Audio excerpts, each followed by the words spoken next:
শুধু 2 মিনিট কথা বলে বিদায় নেব। সালাউদ্দিন সাহেব আপনি বলুন, আমার বলার নেই কিন্তু আজকে আমি আপনাদের ধন্যবাদ।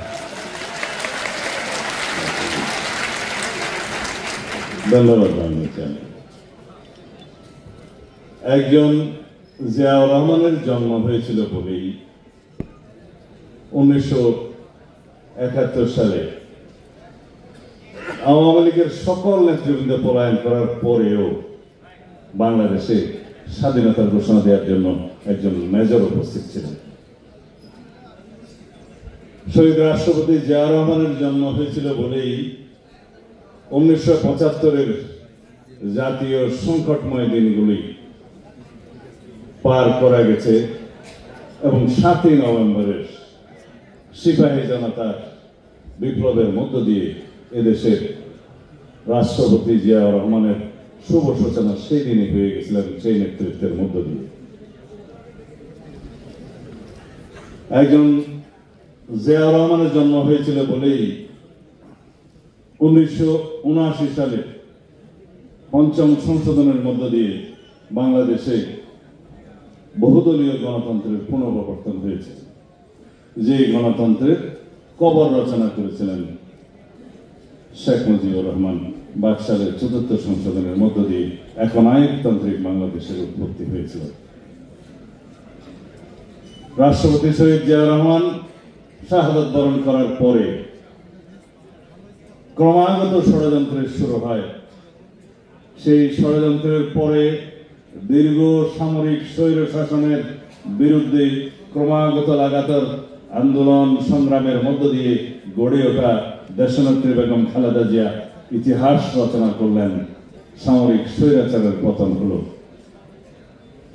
বিএনপির রাজনৈতিক ইতিহাসে শহীদ রাষ্ট্রপতি জিয়াউর রহমান, দেশনেত্রী বেগম খালেদা জিয়া এবং আমাদের মাননীয় নেতা জনাব তারেক রহমানের কেবলই ইতিহাস আর ইতিহাস গড়া।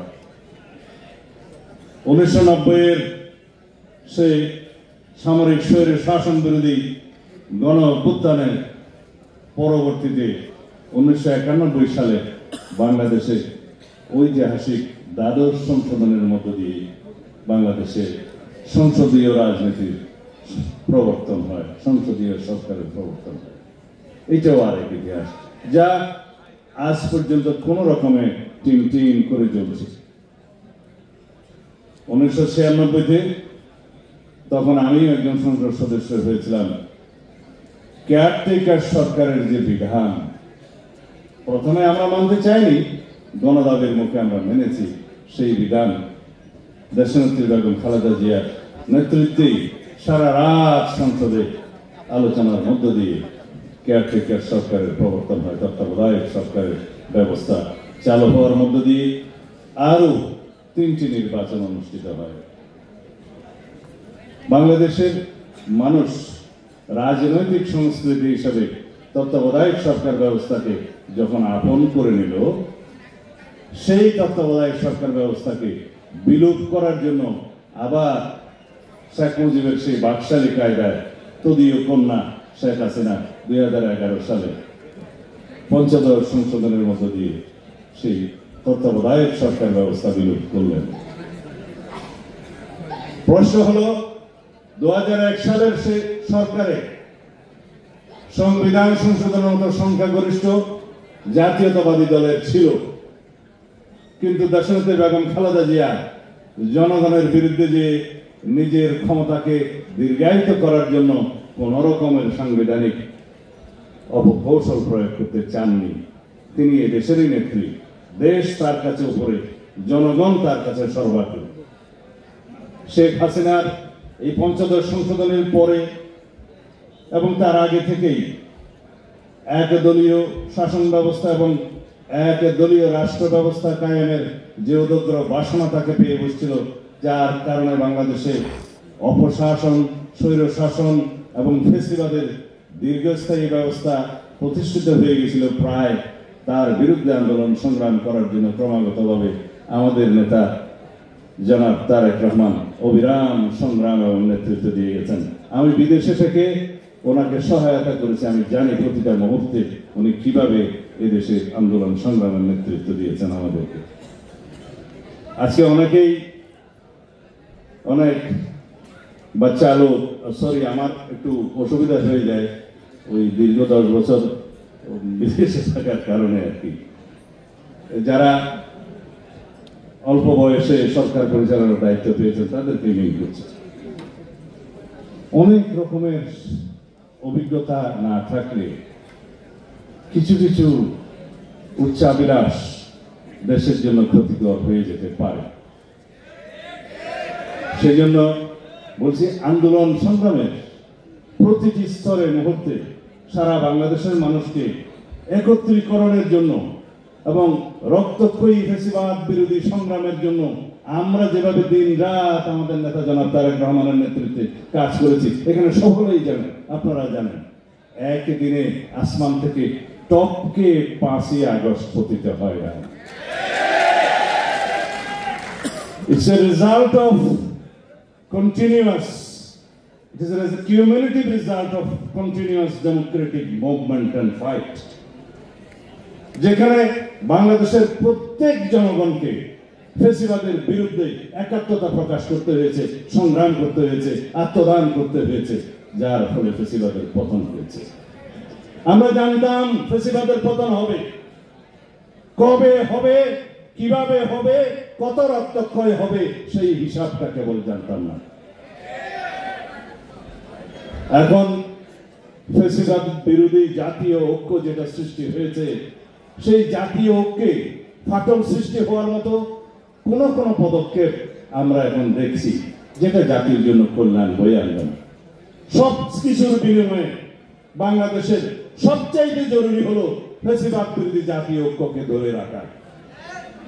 মাননীয় প্রধান উপদেষ্টার উদ্দেশ্যে বলবো, জাতীয় ঐক্যকে ধরে রাখার জন্য যত কৌশল আছে সেটা অবলম্বন করুন, কিন্তু কোন উচ্চাভিলাষী কোন গোষ্ঠীর রাজনৈতিক উচ্চাভিলাষ পরিপূরণের যেন আপনি হাতিয়ার না হন, সেটা আপনাকে সজাগ থাকতে হবে। আমরা অবশ্যই নতুন রাজনৈতিক দলের আগমনকে স্বাগত জানাবো, যদি সেটা কিংস পার্টি না হয়। সেই রাজনৈতিক দল যদি সরকারের সাহায্য সহযোগিতা ছাড়া স্বাভাবিকভাবে জন্মগ্রহণ করে, এই দেশের মানুষ সেটা স্বাগতম জানাবে। কিন্তু কোন রকমের জনগণের সাথে, যেখানে একমাত্র আমরা বলে থাকি জনগণই হচ্ছে সার্বভৌম শক্তির উৎস, সাংবিধানিকভাবে জনগণই হচ্ছে সাংবিধানের রাষ্ট্রের সকল শক্তির মালিক এবং রাষ্ট্রের মালিকানা জনগণের কাছে, প্রকৃতপক্ষে সেটা লেখা আছে সংবিধানের প্রথম ভাগে। সেই মালিকানাকে যদি স্বীকার করি, সার্বভৌমত্ব হচ্ছে জনগণের সেই সার্বভৌমত্ব প্রতিনিধিত্ব করে তাদের নির্বাচিত প্রতিনিধি, এবং সেই প্রতিনিধিত্বের কথা বলার জায়গা হলো সার্বভৌমত্বের বহিঃপ্রকাশের জন্য সংসদ। সেই সংসদ হচ্ছে একমাত্র জায়গা যেখানে বাংলাদেশকে বিনির্মাণের জন্য সকল রকমের আলোচনা করা যাবে। আমরা দিসান অন্তর্বর্তী সরকারের প্রথম ম্যান্ডেট হচ্ছে একটি সংসদ নির্বাচন অনুষ্ঠান করা, সুষ্ঠু, সুন্দর, নিরপেক্ষভাবে। যদি সংস্কার লাগে সংস্কার করতে হবে, কিন্তু সংস্কার খেলা যেন আমরা না করি। সেই সংস্কারই আমরা করতে আহ্বান করেছি, যে সংস্কারগুলো সংসদ নির্বাচনের জন্য প্রয়োজন, প্রধানত অগ্রাধিকার সেখানেই দিতে হবে। নির্বাচন কমিশন গঠিত হয়েছে, ভোটার তালিকা প্রণয়নের কাজ চলমান এবং প্রাতিষ্ঠানিক এবং আইনি সংস্কারের জন্য সমস্ত প্রস্তাব প্রদান করা হয়েছে। আসুন আলোচনা করি আমরা কি সমস্ত সংস্কার প্রাতিষ্ঠানিক দরকার নির্বাচন কমিশনের জন্য, কি কি সংস্কার দরকার, আইনি ভাবে সেই সংস্কারগুলো আমরা করি। কাগজি আইনি সংস্কারের জন্য সময় লাগার কথা নয়, শুধু মতৈক্য হতে হবে বৃহত্তর অংশীজনের মধ্যে এবং রাজনৈতিক দলগুলোর মধ্যে। সুতরাং সময়টা বেশি লাগার কথা নয়। আমি সময় নেব না, শুধু একটা আহ্বান জানাবো। আজকে প্রথমবারের মতো উন্মুক্ত করে দিতে চাই, যদি মাননীয় প্রধান উপদেষ্টা এবং অন্তর্বর্তীকালীন সরকার ইতিহাসে আরো বেশি স্মরণীয় হয়ে থাকতে চান, তাহলে জুলাই আগস্টের এই ঐতিহাসিক গণ অভ্যুত্থানকে স্মরণীয় করে রাখার জন্য 5ই আগস্টে আপনি সংসদ নির্বাচনের আহ্বান করতে পারেন। তাহলে জাতি আপনাকে স্মরণ রাখবে এবং এই দিবসকে আপনি স্মরণীয় করে রাখতে পারবেন।